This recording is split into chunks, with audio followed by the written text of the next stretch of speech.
శ్రీ వెంకటేశ్వర ఆనంగల కేంద్రం సమీపంలోని శ్రీ కళ్యాణ వెంకటేశ్వర స్వామి ఆలయంలో ఈ నెల 12వ తేదీన శ్రీ లక్ష్మీ కుబేర సుదర్శన హోమం రుద్ర ఏకాదశి పూర్వక సహస్ర ఘటాభిషేకాన్ని ఘనంగా నిర్వహించనున్నట్లు కమిటీ సభ్యులు నండూరి సుబ్బారావు, ఏవి రమణ, పెదిరెడ్ల శ్రీనివాస్, క్రతువు నిర్వాహకులు బోడెం నాగసత్య రవికుమార్ శర్మ తెలిపారు. గణేష్ చౌక్ లోని ప్రెస్ క్లబ్ లో సోమవారం నిర్వహించిన విలేకరుల సమావేశంలో వారు కార్యక్రమ వివరాలను వెల్లడించారు.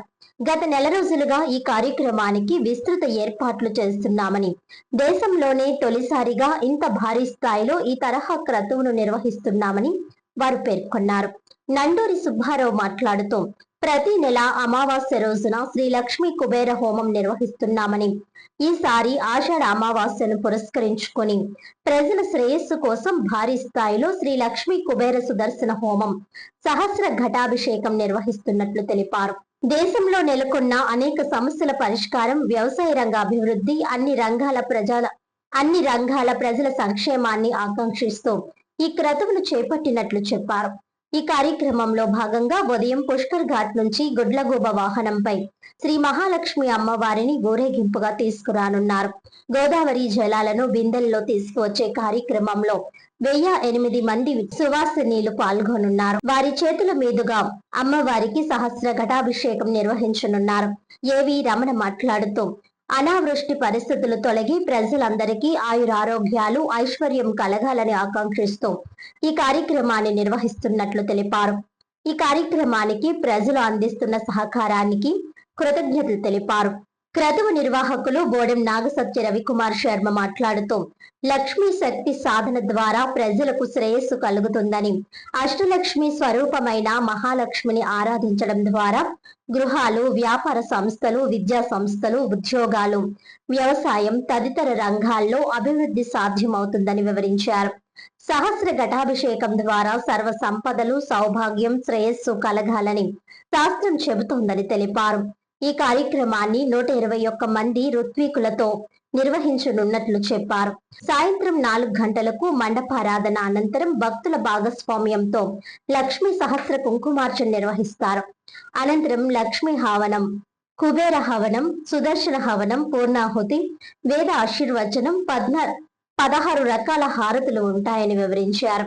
పెదిరెడ్ల శ్రీనివాస్ మాట్లాడుతూ, మాజీ ఎమ్మెల్యే రౌతు సూర్యప్రకాష్ రావు, కోర్మాదాస్ సారథ్యంలో కమిటీ సభ్యులంతా ఏర్పాట్లలో నిమగ్నమయ్యారని తెలిపారు. లలిత సహస్రనామ పారాయణం చేసే మహిళలు దైవభక్తి కలిగిన ముత్తైదువులను సమీకరించి వారికి చీరలు అందజేస్తామని చెప్పారు. ఉదయం పుష్కర్ ఘాట్ నుంచి గోదావరి జలాలతో ప్రారంభమయ్యే ఊరేగింపు కోటగుమ్మం, లక్ష్మీవారపుపేట, దేవీ చౌక్, నాగదేవి సెంటర్ మీదుగా కళా కేంద్రం సమీపంలోని శ్రీ వెంకటేశ్వర స్వామి ఆలయానికి చేరుకుంటుందని తెలిపారు. ఏవి రమణ సౌజన్యంతో భక్తులకు 5 రకాల ప్రసాదాలను పంపిణీ చేయనున్నట్లు చెప్పారు. ఈ ఆధ్యాత్మిక కార్యక్రమంలో పురజనులు, భక్తులు పెద్ద సంఖ్యలో పాల్గొని జయప్రదం చేయాలని నిర్వాహకులు కోరారు. మీడియా సోదరులందరికీ నమస్కారాలు. రాజమండ్రిలో అందరికీ మంచి జరగాలనే ఉద్దేశంతో ఒక కార్యక్రమం తలపెట్టాం. ఆ కార్యక్రమానికి మీ యొక్క అండదండలన్నీ ఉండి మీ సహకారంతో విజయవంతం చేయాలని ఇవాళ ఈ ప్రెస్ మీట్ పెట్టడం జరిగింది. కాబట్టి మీరు అందరూ కొద్దిగా మాకు సహకరించి ఇందులో మేము ఎలా ముందుకెళ్ళాలన్నది కూడా మీరు కొద్దిగా చెప్పి మాకు ముందుకు తీసుకెళ్తారని ఆశిస్తూ ఈ కార్యక్రమాన్ని మేము ముందుకు జయప్రదం చేసుకుంటామని కోరుకుంటున్నాం. అయితే ఏంటంటే గత 2 సంవత్సరాల నుంచి ఆనంద్ కళాకేంద్రంలో కేంద్రం దగ్గర ఉన్న కళ్యాణ వెంకటేశ్వర స్వామి గుడిలో ఆర్థికంగా ఎవరికి ఇబ్బందులు ఉండకూడదనే ఉద్దేశంతో అమ్మవారి అయినటువంటి లక్ష్మీదేవి పుట్టిన తిథి నాడు, అంటే అమావాస్య రోజుని ప్రతి నెల అమ్మవారికి పూజ చేయడము, మన లక్ష్మీ కుబేర సహస్ర హోమం జరుగుతుంది, సుదర్శన హోమం జరుగుతుంది. ప్రతి నెల చేస్తున్నారు. దీనికి రాజమండ్రిలోని చాలామంది భక్తులు అక్కడికి ఇచ్చేసి ఈ కార్యక్రమాన్ని ప్రతి నెల విజయవంతం చేస్తున్నారు.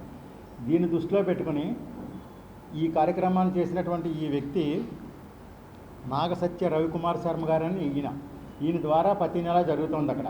ఈ కార్యక్రమాన్ని వీళ్ళ గురువు గారు వీరిని పిలిచి, ఈ కార్యక్రమం కాదు, మొత్తం అందరికీ లోక కళ్యాణార్థం ఒక కార్యక్రమం తలపెట్టాలి. ఆ కార్యక్రమం చేస్తే ప్రస్తుత పరిస్థితుల్లో రాబోయే రోజుల్లో జరిగే అనేక సమస్యలకి పరిష్కారం అవుతుంది. కాబట్టి నువ్వు ఈ కార్యక్రమం తలపెట్టాను. ఒక కార్యక్రమాన్ని ఈయనకి వివరించడం జరిగింది. దాన్ని కార్యక్రమం చేయడం కోసం ఈయన పూనుకుని కొంతమందితో కలిసి ఈ కార్యక్రమం ముందుకు తీసుకెళ్ళడానికి ఈయన ముందుకు వచ్చారు. ఈ కార్యక్రమం ఏమిటంటే అది ఈ నెల 12వ తారీఖు బుధవారం అమావాస్య నాడు ఆనంకాల కేంద్రంలో నిర్మించిన వెంకటేశ్వర స్వామి ఆలయం దగ్గర, కళ్యాణ వెంకటేశ్వర స్వామి ఆలయం దగ్గర లక్ష్మీ కుబేర సుదర్శన హోమం అనే కార్యక్రమాన్ని చేస్తున్నాం. ఇది భారీ ఎత్తున కార్యక్రమం, భక్తుల సహకారంతో చేస్తున్నాం. దీని గురించి మేము ఒక నెలలు బట్టి చాలా భారీ ఎత్తున చేయాలని అందరం అనుకొని దిగ్విజయం చేయాలనే ఉద్దేశంతో పెద్దలందరినీ కలిసి వాళ్ళ సహకారం తీసుకొని చక్కటి కార్యక్రమం చేసాం. దీంట్లో 1000 మంది ముత్తైదువులకి చీరలు, 1000 మంది ముత్తైదువులకి బిడ్డలు కూడా మేమే ఏర్పాటు చేస్తున్నాం. వాళ్ళకి భోజనాలు, పలహారాలన్నీ మేమే ఇస్తున్నాం. 1000 మంది ముత్తైదువులని ముందు ఆలంకాల కేంద్రం ప్రాంగణం నుంచి పుష్కర ఘాట్లకి తీసుకెళ్ళి అక్కడి నుంచి మేము ఇచ్చిన బిందులో నీళ్ళు తీసుకొని ఆ గడ్డాలు నెత్తిమీ పెట్టుకొని ఊరేగింపుగా పుష్కర్ ఘాట్ నుంచి శివుడి భూమి దగ్గర నుంచి అలాగా మన దేవి చౌక్ మీదుగా మళ్ళీ మన ఆనంకాల కేంద్రంకి వచ్చి ఆనంకాల కేంద్రంలో అమ్మవారి విగ్రహం మేము ఆ స్టేజ్ మీద ఈ గొడ్లకు మీద ఉన్నటువంటి అమ్మవారి విగ్రహం ఇది ఎక్కడ ఇంట్లో ఉండకూడదు, ఇది టెంపుల్లోనే ఉండాలని చెప్పి పెద్దలు చెప్పారు. ఇది మొత్తం 2 లక్షల రూపాయలతోటి ఈయన చేయించారన్నమాట. ఈ విగ్రహాన్ని మన స్టేజ్ మీద పెట్టి ఎవరైతే ముత్తైదులు వీళ్ళందరూ గోదావరి నుంచి జలం తీసుకొచ్చారో ఆ జలాభిషేకం ఆవిడకి చేసి ఆ తర్వాత పూజల కార్యక్రమం చేసిన తర్వాత మధ్యలో భోజనాలు అయిన తర్వాత మళ్ళీ సాయంత్రం 4 గంటల దగ్గర నుంచి ఈ ముత్తైదువులందరి చేత కూడా కుంకుమ పూజలు అవి చేయించి ఆ తదుపరి వాళ్ళకి ఆశీర్వచనం ఇచ్చిన తర్వాత సాయంత్రం లక్ష్మీ కుబేర సుదర్శన హోమం అని చెప్పే కార్యక్రమం కూడా జరుగుతుంది. ఇందులో పెద్ద వేద పండితులందరినీ తీసుకొచ్చి ఇందుకోసం అంటే పంచ మహాపర్వాలలో అంటే 2 అష్టములు, పౌర్ణమి, సంక్రమణము, అమావాస్య ఈ 5 కూడా మహాపర్వాల కింద చెప్పబడుతూ ఉంటాయి దేవతారాధనలో. అందులోనూ కూడా అమావాస్య అమ్మవారు దీపావళి అమావాస్య రోజునే అమ్మవారు ఉద్భవించింది. ఆ రోజు దగ్గర నుంచి కూడా ప్రతి అమావాస్యకి కూడా మహాలక్ష్మీదేవి ఆరాధన చేయడం ప్రతి వాడికి కూడా చాలా శ్రేయస్కరము, సుఖము కూడా. ఎందుకోసం అంటే ప్రతి వాడికి కూడా లక్ష్య సాధన చాలా అవసరం. లక్ష్య సాధనలో ప్రతి వాడికి మూలాధార శక్తి అయిన అమ్మవారి మహాలక్ష్మి ఆరాధన చేయడం చాలా శ్రేష్టముగా చెప్పబడుతున్నది. ప్రతి మానవుడికి కూడా ఈ లక్ష్య సాధనలో భాగంగానే ఈ మహాలక్ష్మీదేవి అంటే వాహనంతో కూడుకున్న అంటే మూలాధార స్వరూపమైన ఆ మహాలక్ష్మీదేవి ఆరాధన మనం గత కొంతకాలంగా చేస్తున్నాం. దాంట్లో భాగంగానే ఈ అమావాస్య రోజున అంటే ఇది ఆషాఢ మాసం అవడం, దీన్ని గుప్త మాసము, శుచి మాసము అని కూడా పిలుస్తూ ఉంటాం. అందుకోసం ఈ మాసములో అమ్మవారి ఆరాధన చేస్తే, ఎందుకంటే మీరు చూడవచ్చు గ్రామదేవత మహోత్సవం అవ్వచ్చు, అమ్మవారి ఆరాధన అవ్వచ్చు, శాకాంబరి ఉత్సవములు అవ్వచ్చు, ఏవైనా సరే ఈ ఆషాఢ మాసంలో ఎక్కువగా జరుగుతూ ఉంటాయి. ఎందుకంటే ఆషాఢ మాసం అంత శక్తివంతమైన మాసం. అందుకోసం ఈ మాసంలోనే అమావాస్య రోజునే ఈ అమ్మవారికి చేయాలి. కాబట్టి అమావాస్య రోజునే ఈ అమ్మవారికి రుద్రేకాదశిని పూర్వక సహస్ర ఘటాభిషేకము. రుద్రేకాదశిని అంటే ఈశ్వరారాధనలోనే మహాన్యాసంలో చెప్పబడుతూ ఉన్నది. జపహోమార్చనాభిషేక విధింవ్యా ఆఖ్యాస్యామ అంటుంది వేదం. అంటే జపము, హోమము, అర్చన, అభిషేకము జరిగే ఏకైక క్రతువే రుద్రేకాదశిని. ఈ రుద్రేకాదశిని కార్యక్రమం దేనికోసం అయ్యా అంటే ప్రాయశ్చిత్త ప్రక్రియ. అంటే మనిషికి సర్వ పాపములు తొలగజేసేది, సర్వ ప్రాయశ్చిత్తములు కలగజేసేది, అలాగే సమస్త శ్రేయస్సుని, సుఖాన్ని ప్రసాదించేది ఈ రుద్రేకాదశిని. ఈ రుద్రేకాదశిని ద్వారా మానవులకి సర్వ శ్రేయస్సులు, సుఖములు, ఆయురారోగ్య ఐశ్వర్యములు కలగాలని చెప్పేసి తెల్లవారుజాము 4 గంటల దగ్గర నుంచి కూడా అమావాస్య 12వ తారీఖున 121 మంది బ్రాహ్మణుల చేత రుద్రేకాదశిని అంటే 11 రుద్రేకాదశులు ఈ కార్యక్రమం జరిపించడం జరుగుతుంది. అలాగే తర్వాత ఈ కార్యక్రమాలు అయిన తర్వాత ఉదయం 8-8:30 మధ్యలో 7 గంటల దగ్గర నుంచి కూడా ఈ స్త్రీలందరినీ కూడా రప్పించడం, 8 గంటలకి ప్రారంభించి అమ్మవారిని ఆన్ కళా కేంద్రం దగ్గర నుంచి కూడా అమ్మవారిని ఊరేగింపుగా తీసుకుని వెళ్ళి అక్కడ గోదావరి జలములు తీసుకుని అమ్మవారికి సహస్ర ఘటాభిషేకం చేయడం. సహస్ర ఘటాభిషేకం ఎందుకోసమయ్యా అంటే శ్రీ కోరదాసు ప్రభాకర్ గారు ఆధ్వర్యంలో ఈ కార్యక్రమాన్ని ఇటువంటి ప్రతినిధులందరూ కూడా కమిటీ సభ్యులుగా ఏర్పడి ఈ కార్యక్రమాన్ని చేస్తున్నాం. 1008 మంది మహిళలకు సంబంధించి చీరలు ఏవైతే ఉన్నాయో అన్నీ కూడా మహిళలకి లలిత పారాయణం చేసే ఎవరైతే స్త్రీలు ఉన్నారో, అలాగే దైవభక్తి ఉన్న మహిళలు ఎవరైతే ఉన్నారో వాళ్ళందరినీ కూడా అన్ని ఏరియాల్లో సంబంధించినటువంటి అందరినీ ఐడెంటిఫై చేసి అందరికీ చీరలు ఇవ్వడం జరిగింది.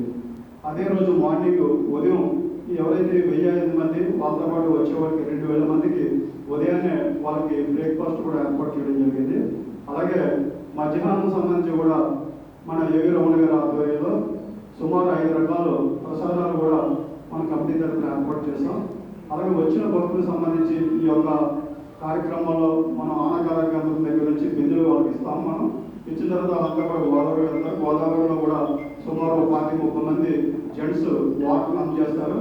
అంతా కలిపి ఒక 3 లైన్స్ కింద మహిళలందరూ కూడా బయలుదేరి ఊరేగింపుగా శివుడు కోటమ్మ దగ్గర శివుడు విగ్రహం, అక్కడ నుంచి లక్ష్మీవరపేటలో ఉన్నటువంటి కందకొండలో ఉన్నటువంటి అమ్మవారి గుడి దగ్గర, తర్వాత కోదండ రామాలయం, తర్వాత దేవి చౌకు, తర్వాత నాగదేవి సెంటర్, తర్వాత అంబేద్కర్ బొమ్మ, అక్కడ నుంచి ఆనకాల కేంద్రానికి మహిళలందరూ కూడా వస్తారు.